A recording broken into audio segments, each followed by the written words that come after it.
Hello, I'm Matt Presti, cosmologist, musician, and philosopher. Welcome to Knowing the Creator 101.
Charge and discharge, syntropy or entropy well describe a full wave cycle of creation, for which materialist science only recognizes one half of this total wave cycle.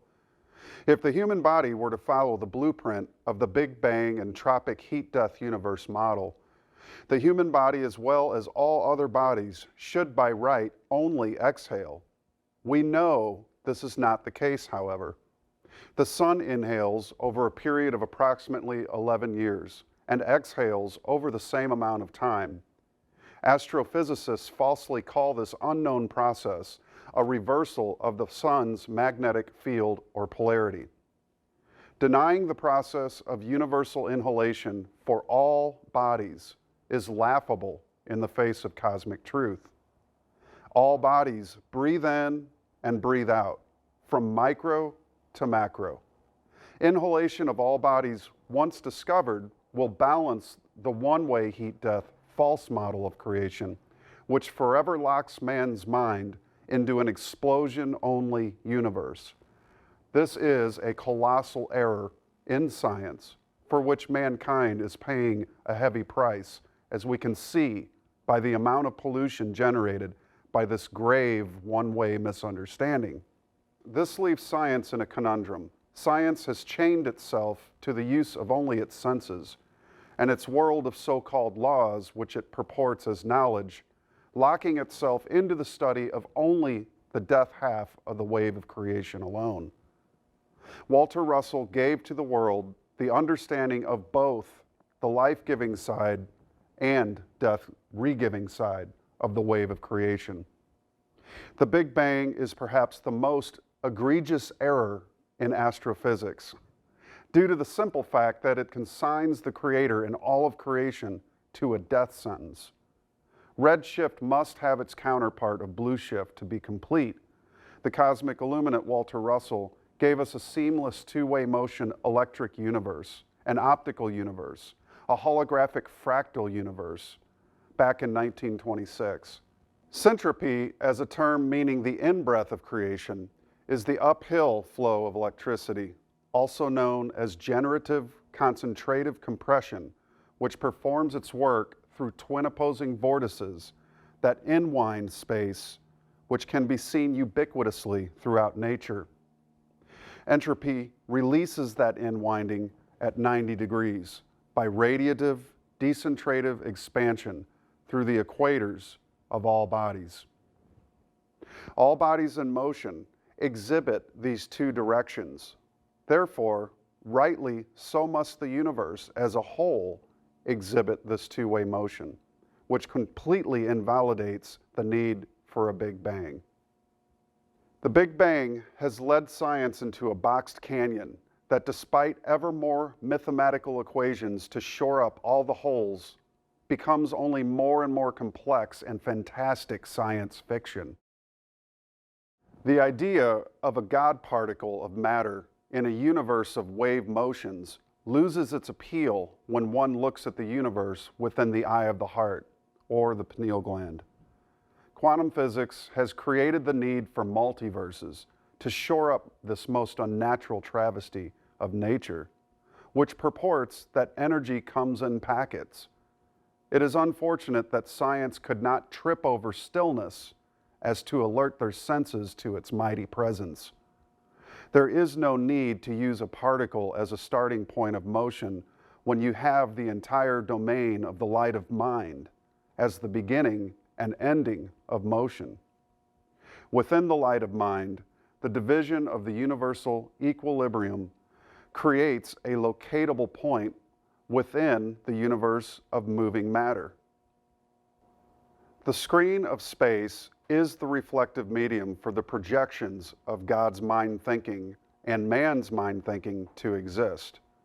The inert gases are the projectors of the light of mind into pairs of moving lights which forever seek rest by sequential interchanges, and yet never find rest.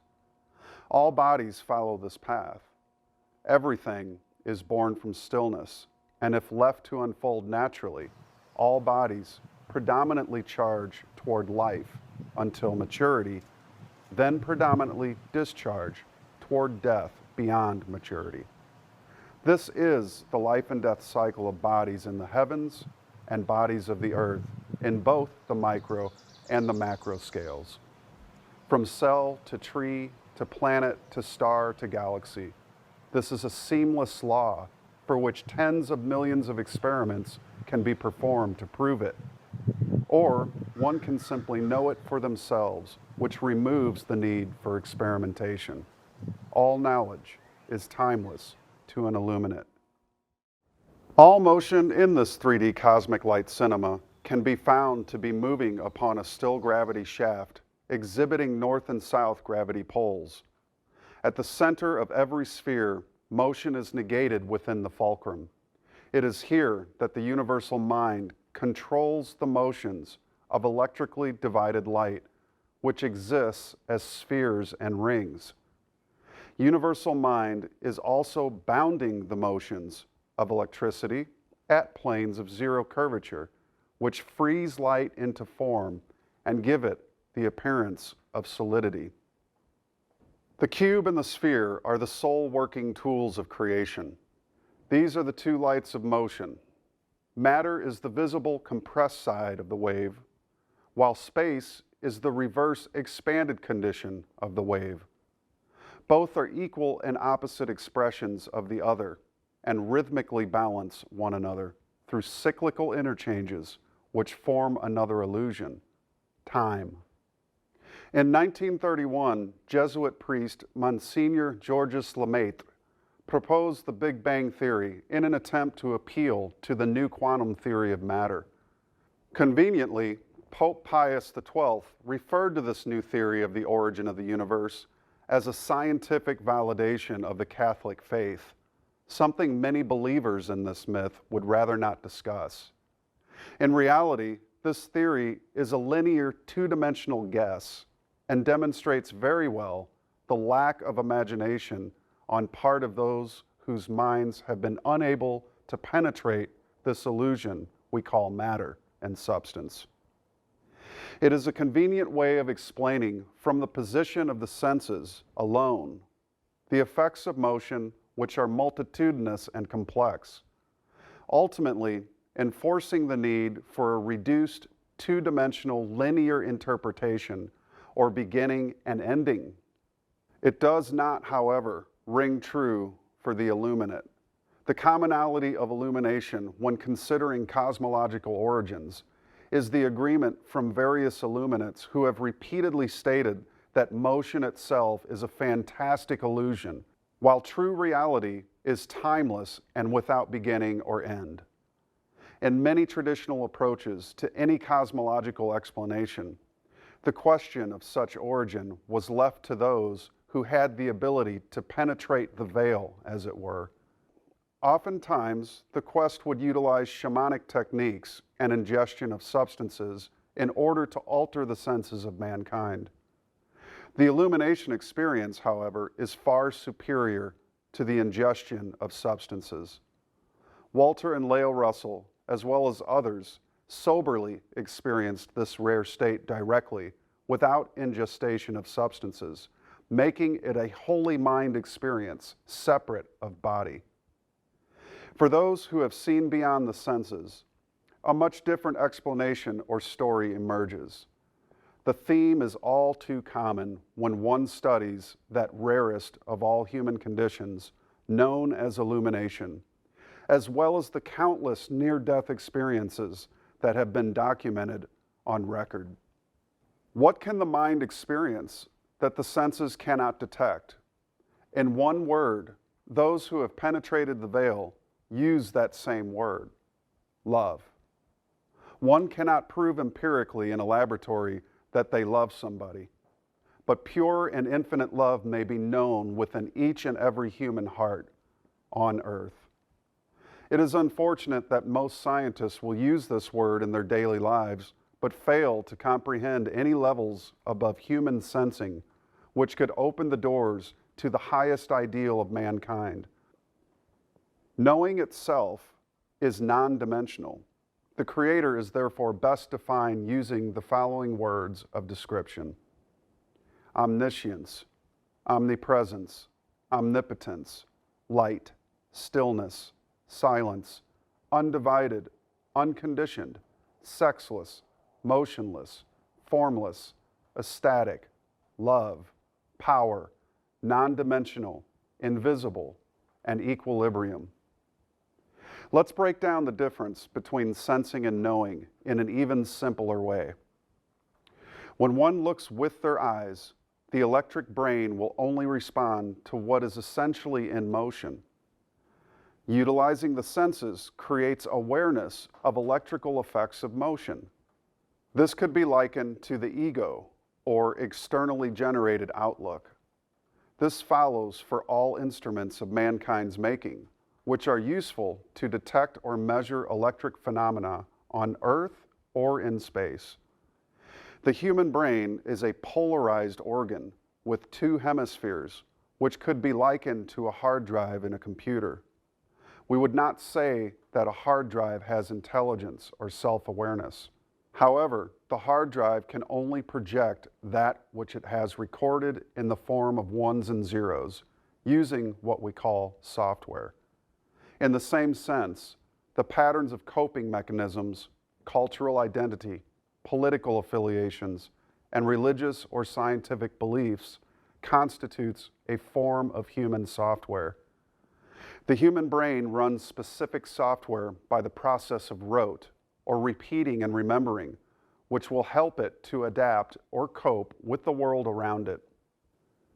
When one learns a form of software, either in early childhood or later as a young adult within any structure such as family, academia, or corporate institutions or otherwise, one must download and run that software which performs the task that is expected of them.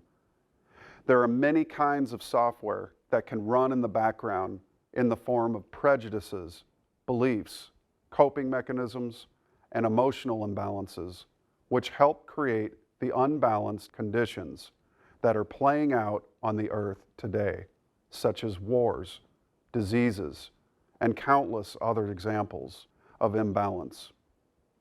Today, the human brain is subjected to countless forms of spyware and malware, which can infect a human operating system with all kinds of inhuman values, which only serves to imbalance the individual and therefore imbalances civilization. This is where the Illuminates come in. If we boil down the numerous stories of illumination, near-death experiences, hereout referred to as NDEs, and other in-the-light accounts, there is an extremely similar story that emerges rather quickly upon the realization that this experience being described varies only in words and location. Underneath the words and personal accounts, the theme is much the same. That which is experienced is timeless and eternal. This has made putting together any kind of scientific narrative very difficult, as humanity is not able to transcend the language barrier and find the commonality of this unique and yet unknown worldwide phenomenological experience. Illumination can obviously happen anywhere at any time, and it is quite differentiated from a psychotic break, which usually involves delusions, depression, and even violent behavior caused from excess stress, drugs, over-demanding circumstances of a job or home life. In contrast, the illumination experience of being in the light happens suddenly, and in most cases, to those who exhibit an exalted moral nature, good physique, good health, a warm heart, courage, and strong spiritual feelings, as well as to a certain age group in most cases, usually between the age of 30 and 40. In near-death cases, all walks of people in all walks of life describe the brilliant light which offers peace beyond understanding, no pain or suffering, and a feeling of love as has never been known by the living. Oftentimes, many NDE survivors will say that they only returned to the body because they felt concern for one or more people they left behind. This quite clearly is much different from a psychotic break in many ways. We must take into consideration that what these many illuminates have tried to express is the light one sees at death. When one has a full-on illumination, even a mini illumination or NDE, they often describe the experience of light lasting only a few seconds or minutes in most cases. Very rarely there are those who have a prolonged illumination experience of several days. In the case of Dr. Walter Russell, his lasted 39 days. The end result, especially in illumination, is a total and complete loss of the fear of death, the attainment of new knowledge without learning, and a much greater capacity for thinking and a sense of one's own immortality. In many cases, the word illusion or Maya comes to the surface. Many such illumination stories permeate with the physical world being an illusion. This is a very common theme throughout such stories. Western science is just beginning to scratch the surface of this, but will never solve the riddle of this one universal construct until these illumination experiences are taken into account, which will rewrite the unstable foundation built under the footing of scientific inquiry as it now stands. In nearly all cases of illumination, the major characteristics and themes that emerge are: number one, unity, oneness, wholeness, completeness, moral elevation. Number two, white light experience, the subjective light. Number three, description of the experience as one of eternal peace or rest, undivided, formless, pure, and infinite love. Number four, transfiguration of the individual as seen by others. Number five, the instantaneousness and suddenness of the awakening. Number six, knowledge without learning. Number seven, God's source or creator. Number eight, immortality, the loss of the fear of death and the loss of the sense of sin or evil. Number nine, new life and vitality, added character, charm, self-healing, self-actualization, grand realizations, expansive intellectual capacities, incredible concepts followed by action in building them and giving them a body or form, which is typical of many great artists. The bridge of understanding stands firmly before the scientific world.